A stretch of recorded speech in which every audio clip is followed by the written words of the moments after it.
மஹிந்த தொடர்பில் அரசாங்கத்தின் அந்த கூற்று. தேசிய மக்கள் சக்தி அரசாங்கத்தின் மீது ஸ்ரீலங்கா பொதுஜன பெரமுனவின் நாடாளுமன்ற உறுப்பினர் நாமல் ராஜபக்ச கடுமையான குற்றச்சாட்டுகளை முன்வைத்துள்ளார்.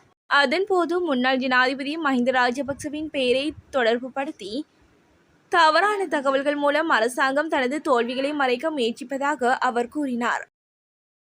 தாக்குதல்கள் மொத்தமும் வீண்.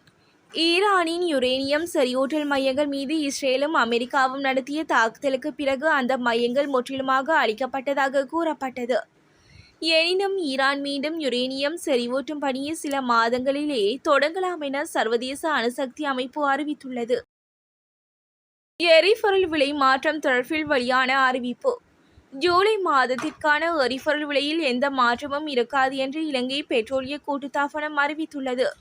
நாளை கூட உள்ள எரிபொருள் விலை நிர்ணயக்குழுவால் விலை நிர்ணயம் குறித்த இறுதி முடிவு எடுக்கப்படும் என்றாலும் திருத்தம் எதுவும் எதிர்பார்க்கப்படவில்லை என்று சிபிசி நிர்வாக பணிப்பாளர் மயூர நெத்திகுமாரகே தெரிவித்தார். இலங்கை கடற்படையினரின் விசேட தேடுதல் நடவடிக்கை.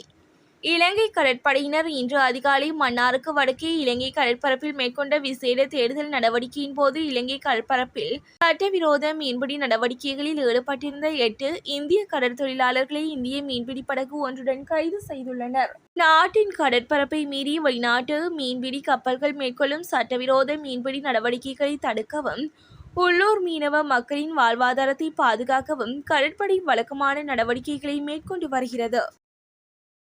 கெஹலிய மீது மற்றொரு புதிய குற்றச்சாட்டு. முன்னாள் சுகாதார அமைச்சர் கெஹலிய ராம்பக்வெல தான் பயன்படுத்துவதாக கூறப்பட்ட மெர்சிடிஸ் பென்ஸ் வாகனத்தின் வாடகைக்காக பெருந்தொகை பணத்தை அமைச்சிலிருந்து பெற்றுள்ளதாக குற்றம் சுமத்தப்பட்டுள்ளது. 2 ஆண்டுகளுக்கு மேலாக மாதாந்தம் 24,000 ரூபாவினை அவர் அமைச்சிலிருந்து பெற்றதாக தகவல்கள் வெளியாகியுள்ளன. விமானத்தில் கடத்தி வரப்பட்ட 16 அரிய வகை பாம்புகள் மீட்பு.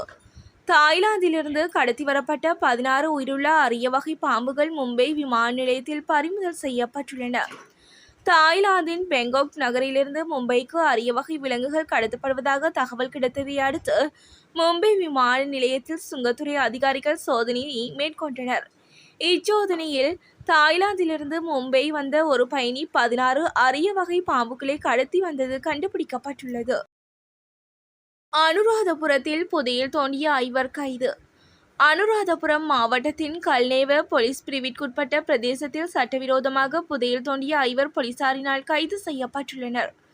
கல்நேவ போலீஸ் பிரதேசத்தில் உள்ள வீடொன்றில் மாந்திரீகர் ஒருவரை தருவித்து சட்டவிரோதமாக புதையல் தோண்டுவதாக போலீசாருக்கு கிடைத்த தகவலின் பேரில் போலீசார் திடீர் சோதனை மேற்கொண்டுள்ளனர்.